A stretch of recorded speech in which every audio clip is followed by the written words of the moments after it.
Welcome back. It is a beautiful day outside, and we have another colorway in the pots. But before we get to that, I gotta ask, why don't seagulls fly over the bay? They fly over the sea, but they don't fly over the bay. I think the reason for it is because then they would be bagels. Anyways, beautiful Friday.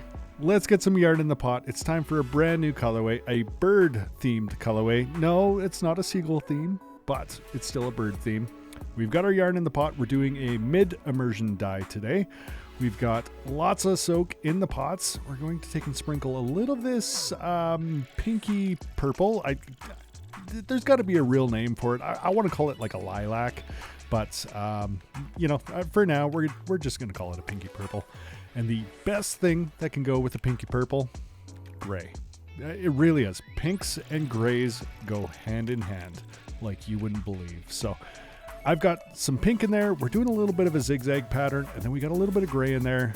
Over and above that, we've got another shade of gray. We're kind of pouring this onto the pink. I want to give some depth to this pink. I keep calling it a pink. It's more of a purple as far as I'm concerned. Anyways, so we've got a little bit of gray over there, kind of darken it up. We're going to get this stuff pushed down and try and get through this as quickly as we can. This is a really fast dye. It really is. There's not a ton to it. So got that pushed down. We're going to cook it off here real quick. And I got some really nice features to take and add to the other side. But before we get to that, I told you guys in my next video, I was going to give away the remaining 8 skeins of Misty River. Now's that time. I got to mention, if you are not subscribed to our channel, we are giving away yarn to random subscribers. Doesn't matter if you've been here the whole time or you're brand new, you get an equal chance at some free yarn. And that's where it's at, right? So head over, make sure you smash that subscribe button, hit that notification bell. You don't want to miss a video. And if you don't mind, drop a like on this video, pretty please. In the meantime, let's announce our winner. And that winner is Devilly Crochet. Looks like you subscribed back. And that winner is Devilly Crochet. Big congratulations to you. If you are not already subscribed, make sure you go hit that subscription button. I want to give you yarn. I really do. Let's get back into the pots here. Now that that's out of the way, we can do something a little bit more fun. We're not just going to do zigzags on this side. We're going to do some zigzags and some speckles. Absolutely love speckles. I find they really add some depth to a colorway. Just, a little something extra. Speckles are so in. I don't know how else to explain it. They are just a beautiful addition to most colorways, right? They just add that little bit of, you know what I mean? All right, so we've got this flipped over. You can see there's quite a bit of white on this side. We did push the dye down as far as we could. We got it mixed, but we're still only going about 50-60% of the way through. So in order to make sure that everything comes through here, you got to get your fingers in there and you got to get it mixed to the best of your abilities as quickly as possible. So on this side, we got something a little bit darker, not quite as pink, a little bit more towards the purple side of things. I really find that if you take a pink and you add just the tiniest little bit of gray to it, it actually goes this wonderful shade of purple that I can't get anywhere else. So beautiful color combination, and it really goes hand in hand with that pink and that gray. It kind of ties everything together. Now we've thrown a really, really light gray in between I'm going to call it a purple, between the purple zigzag. I don't want it to be white, but I do want it to have some depth to it. So it's just a super duper light gray. And then we've added some darker gray in a zigzag pattern over and above, and that'll create that depth in the color itself. So you've got that nice purple, you got some little bit of lighter stuff, a little bit of darker stuff, and just, kind of throwing the dye around in the pots like that just really creates a highly variegated colorway, which is exactly what we're going for. So now it's time for them speckles. Love them. So usually I like to drift towards a chestnut, but this time I was like, you know what? I think this needs a shot of red to it, like just a nice, deep, dark burgundy maroon, if you will, color. And It's not really coming through the pots here, but the end result is absolutely stunning. I love how it's just got that little extra oomph in it, and this red just kind of sits so well with this purple. So here's the thing about speckles, you gotta cook them, especially if they're red. You gotta cook them really, really well. So we've cooked this off for a good 15 minutes. You can see those huge water droplets on there, and you can kind of see that burgundy coming through. Ooh, so pretty. If you don't cook this long enough, especially if you're working with a mahogany or a burgundy or something like that, ooh, look at the steam coming off.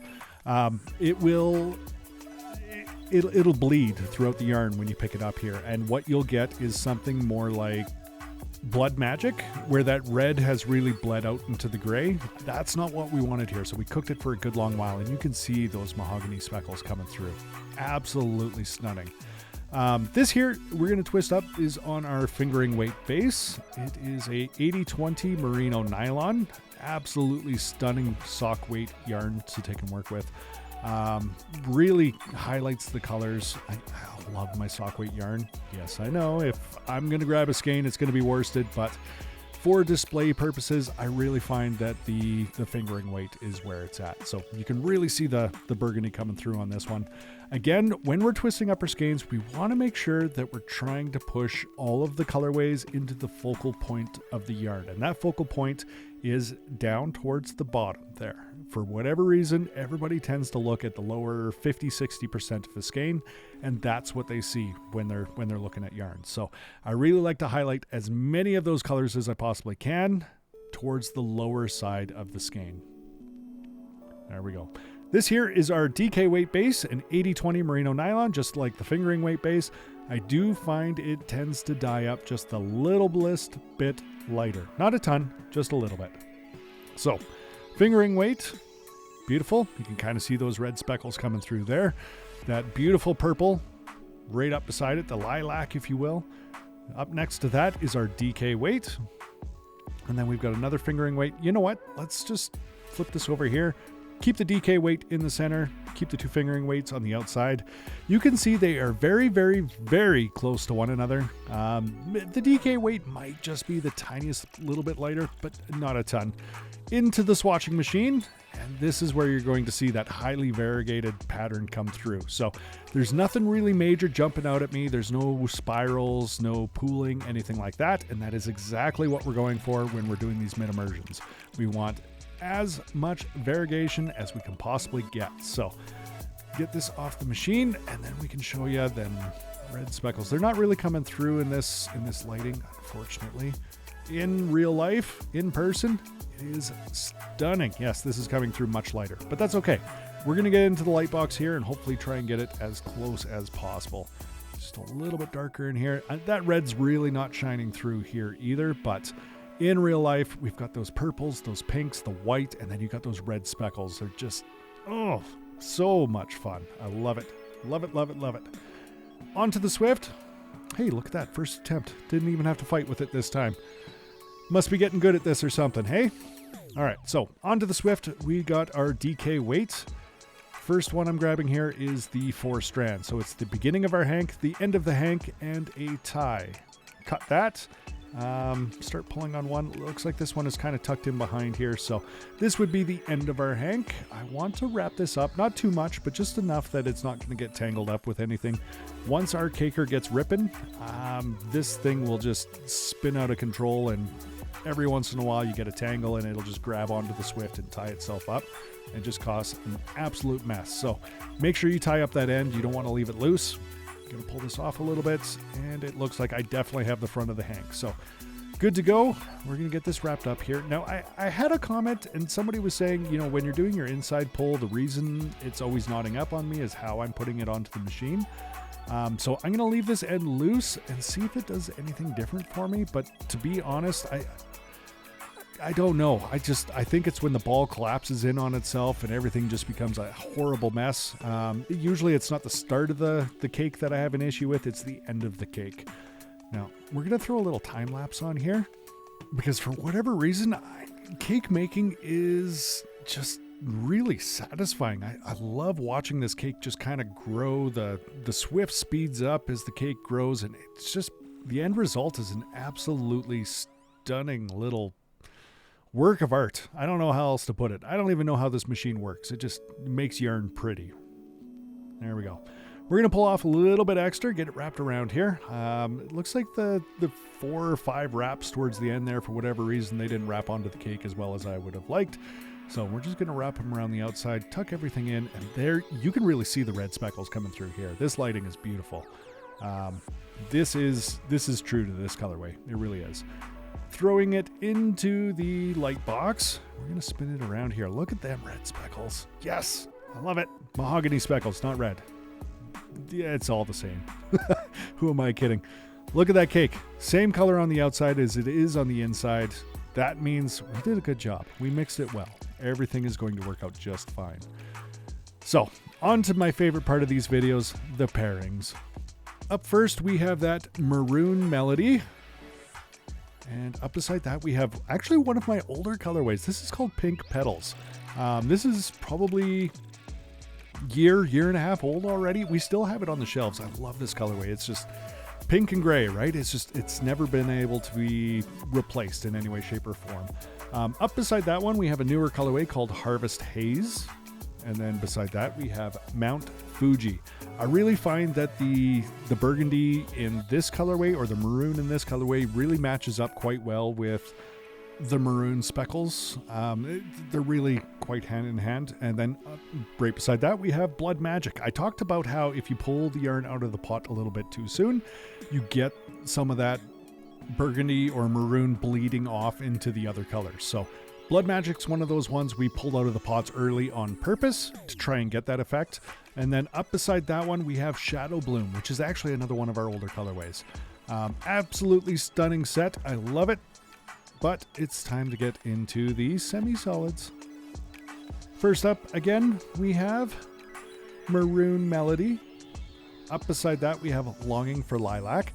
I find these two really pair quite well together. They are a stunning combination if you're only looking for a 2-set. 3-set, I would throw in Mouse Gray. I think side by side, these three, hands down, top pick. If you're looking for something that matches those speckles, I would go with Burgundy. Burgundy, really, it's very close. I know it's hard to see here, but that is basically that color in a handbasket. So, and then up beside that, if you're looking for something a little bit more contrasty, I would go with Grape Juice. Grape Juice is one of those purples that it's very vibrant, and I'm scared it might take over the colorway and really, kind of push it to the side when you're trying to go with the contrast color, but it's there. It matches fairly well. And if you're looking for something a little bit more subtle, we have our Ecru Undyed. That's right, undyed yarn. It is as white as we can get it. So, on to the big reveal. We have Maroon Melody, all on its lonesome. You can really see that red coming through, that pink, that purple, and that gray. Everything blends so well. As always, last photo, every single listing on our website, we have a swatch. You can see how those maroon speckles are coming through, and it is stunning, just like this maroon Oriole. Absolutely beautiful, beautiful colorway. Thanks again for joining me. I hope to see you again soon.